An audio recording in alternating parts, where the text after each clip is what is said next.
nasa langit na ba ako? Mama, kayo po ba si San Pedro?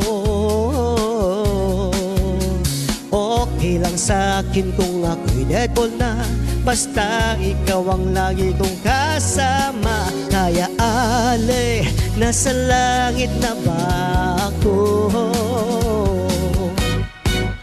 Nang nagkamalay ay naroon na naman ako sa ospital.